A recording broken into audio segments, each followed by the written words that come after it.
मैं बार बार सबको आगाह करती हूँ कि पति मर रहे हैं। पतियों को अपनी मौत से नहीं मर रहे हैं, पत्नियां मार रही हैं। कोई ड्रम में डाल रही है, कोई गड्ढे में डाल रही है, कोई गटर में डाल रही है, कोई रात को हथौड़ा सर पे चला रही है, कोई छाती पे चढ़ करके तकिया रख रही है नाक पे। मतलब ये मार रही हैं सारे। और किसके लिए? वो जो बाहर का उनका पति है वो या तो फिर देखो क्या कहते हैं, थोड़ा सा जवान है, और या तो फिर एकदम से बुढ़ा है। जो उनका पति है उसके जो बॉयफ्रेंड है वो या तो जवान है या तो बुढ़ा है। और अपने पति में उनको ना तो खूबी दिखाई देती है, ना सुंदरता दिखाई देती है, ना जवानी दिखाई देती है। वो पूरी तरह से आमादा हो गई हैं सारे मर्दों को मारने के लिए। तो इसी से रिलेटेड अभी एक घटना आई है, आपको बताना चाहूँगी। एमपी के मंदसौर ज़िले की है। गरोठ थाना क्षेत्र के दूधाखेड़ी गांव में पत्नी ने प्रेमी के साथ मिलकर पति की जान ले ली है। संबल और तलवार से 100 के टुकड़े किए। अब संबल क्या है हमें नहीं पता, सब्बल क्या है, और हमें लगता है सब्बल से आम वगैरह फाड़ा जाता है, आम से। और इनके घर में तलवार भी थी। तलवार से 100 के टुकड़े किए हैं, ठीक है। 100 जलाने की कोशिश की। जेसीबी से गड्ढा खोदा गया है। जो इनका आशिक था कमल चौधरी, बहुत ही ज़्यादा पैसे वाला था और सनातन का भगवा पहनता था। कभी कभी तिलक बांधता था, कभी कभी कलावा बांधता था, कभी कभी तिलक लगाता था। बहुत बड़ा ही भक्त था और किसी ऐसे ग्रुप से जुड़ा हुआ था जो सनातन को सपोर्ट करते हैं। कमल चौधरी के पास इतने पैसे थे कि वो रातों रात कुछ भी कर सकता था। गड्ढा जेसीबी बुला के गड्ढा खुदवाया, टुकड़ों को गाड़ दिया। जानकारी के अनुसार दूधाखेड़ी के रहने वाले धनराज नाथ 39 की पत्नी धापूबाई ने अपने प्रेमी पंकज चौधरी 40 के साथ मिलकर हत्या कर दी। धापूबाई और पंकज चौधरी के बीच अवैध संबंध था, जिसकी जानकारी धनराज के परिवार को लगी। परिवार ने अपने पति मतलब बेटे को बताया, धनराज को बताया।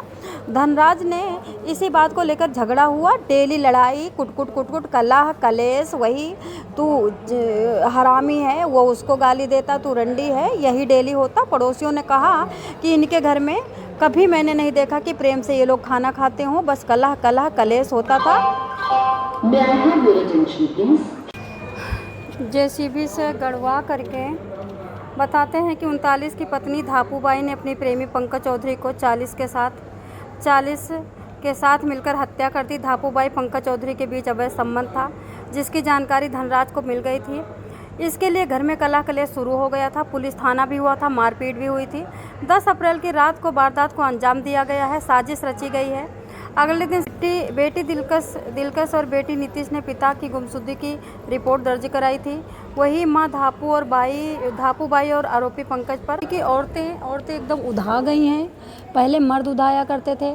पहले मर्द क्या करते थे, वेश्याओं के पास जाते थे, अपनी पत्नी को गाड़ दिया करते थे जिंदा, कभी कुएं में गिर दिया करते थे, कभी क्या करते थे, अपनी पत्नी को छोड़ दिया करते थे, मार दिया करते थे। लेकिन अब क्या हो रहा है, उल्टा हो रहा है। कभी लड़ी नाव पे, कभी नाव लड़ी पे।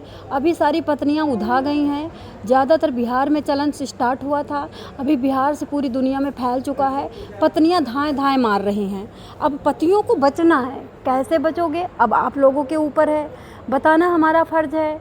पत्नी ज़्यादा सुंदर है, लेकिन इस केस में ऐसा नहीं है। जो ये पंकज है, आपको मैं बताना चाहूँगी, ये जो बंदा है, अगर आप इसकी शक्ल, पंकज चौधरी से धनराज नाथ जो मृतक है, जो पति मारा गया है, वो ज़्यादा सुंदर है। पंकज चौधरी थोड़ा सा नेता नगरी में है, थोड़ा सा तिलक उलक लगाता है, थोड़ा सा सदरी वदरी पहनता है, थोड़ा सा हीरोगिरी की तरह रहता है। बस धनराज जो उसका पति है थोड़ा सा गंवार टाइप रहता है। अब आप देखिए, लेकिन शकल सूरत में नंबर 1 का अव्वल दर्जे का है। लेकिन ये मैडम जी जो हैं, ये नंबर 1 की एक्टर हैं, सुंदरता में नंबर 1 की हैं। और सुंदर बीबी के पीछे लगे रहते हैं रसिया भंवरा, और भंवरा का कोई भरोसा नहीं है, कब तुमको काट के रख दें। तो देखिए, सुंदर औरत को शिकंजे में रखिए, नहीं मान रही है तो छोड़ दीजिए। जिंदा रहोगे तो लाखों पाओगे, लौट के बुद्धो घर को आओगे। आपका जिंदा रहना जरूरी है, आपको पत्नी जरूरी नहीं है। आप लोगों को क्या कहना है इस मंदसौर की घटना में? जय श्री कृष्ण, हर हर महादेव।